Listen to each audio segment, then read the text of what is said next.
Friends welcome to our channel Chandra's kitchen. నేను ఈరోజు మీకు బోడ కాకరకాయ కర్రీ చేసి చూపిస్తానండి. కట్ చేసి పెట్టుకున్నాము.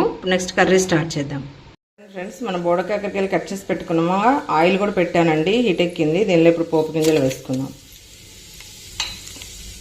ఇవి కూడా వేగిన తర్వాత ఆనియన్స్ వేసేసుకున్నాం. పోపు కూడా వేగిపోయిందండి. కట్ చేసి పెట్టుకున్న ఆనియన్స్ వేసుకున్నాం. ఇవి కూడా గోల్డెన్ బ్రౌన్ కలర్ వచ్చే వరకు వేయించుకోవాలండి. కర్రీ లీవ్స్ వేసుకున్నాం. నేను ఇప్పుడు డ్రైడ్ కర్రీ లీవ్స్ వేస్తున్నానండి. ఇవి కూడా మీరు సమ్మర్లో డ్రై చేసి పెట్టుకుంటే స్టోర్ చేసి ఉంటుంది. ఎందుకంటే ఇప్పుడు మనకి పచ్చివి ఆకు దొరకనప్పుడు ఇలా వేసుకోవచ్చు డ్రైడ్వి. కూడా కంప్లీట్గా వేగే వరకు వెయిట్ చేద్దాం. చూడండి ఇలా వేగిపోయాయి కదండి. ఇప్పుడు దీనిలో మనము పసుపు, నెక్స్ట్ మెంతి పౌడరు, జీరా పౌడర్ యాడ్ చేసేసుకున్నాం. చిటికెడు పసుపు, చిటికెడు మెంతి పౌడరు, చిటికెడు జీరా పౌడర్, ఇవన్నీ కూడా మనం మిక్స్ చేసుకొని ఒక 1 minute ఫ్రై అవనిద్దాం. దాని తర్వాత బోడ కాకరకాయ ముక్కలు యాడ్ చేసేసుకుందాం. దీనిలో 1 minute వెయిట్ చేద్దాం. ఇప్పుడు మనం కట్ చేసుకున్న పీసెస్ యాడ్ చేసుకుందామండి.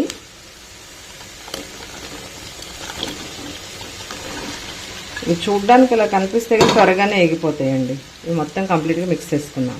చూడండి ఇప్పుడు మిక్స్ చేసుకున్నాం కదా, దీనిపైన లిడ్ పెట్టి ఒక 2 minutes స్లో ఫ్లేమ్లో కుక్ చేసుకుందామండి.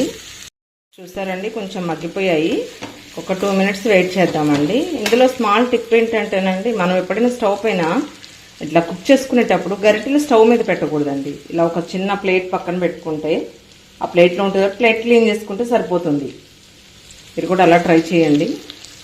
వేగిందండి. ఇప్పుడు మనం దీనిలో ఒక స్పూన్ సాల్ట్ వేసుకుందాం. టేస్ట్కి సరిపడా వేసుకుంటే సరిపోతుందండి. ఎందుకంటే ముందు ఎక్కువ వేసుకుంటే తీలేము కదా, తక్కువైతే యాడ్ చేసుకోవచ్చు. కానీ ఇప్పుడు దీన్ని మిక్స్ చేసుకొని ఒక 2 minutes వేగనిద్దాం.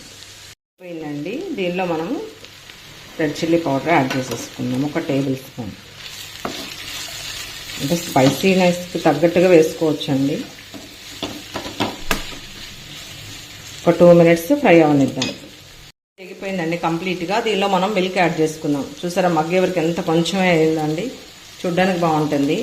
మనకి లేడీస్కి ఏంటండి, చూడండి 4 స్టవ్స్ ఉన్నాయి, 4 బర్నర్స్, ఏది ఖాళీగా ఉండదండి. ఇంకా 2 ఉంటే బాగుండని అనిపిస్తుంది మనకు కదా, వర్క్ ఈజీగా అవుతుందని. ఇప్పుడు దీనిలో మిల్క్ యాడ్ చేసుకుందాం. మిల్క్ యాడ్ చేసుకున్నామండి.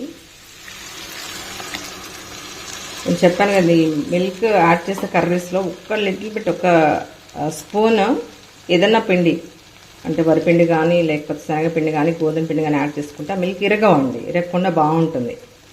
ఇప్పుడు మిక్స్ చేసుకున్నామండి. ఇప్పుడు ఒక 2 minutes ఫ్రై అవనిద్దాం. కర్రీ మొత్తం కంప్లీట్గా బాయిల్ అయిపోయిందండి. ఇలా ఆయిల్ పైకి వచ్చేసింది. దీనిలో ఒక స్పూన్ మనం మెంతి చామన్ వేసుకున్నాం. ఫ్లేవర్ హైలైట్ అవుతుంది, బాగుంటుందండి. పైన చల్లేసుకొని ఒక 1 minute వెయిట్ చేద్దాం.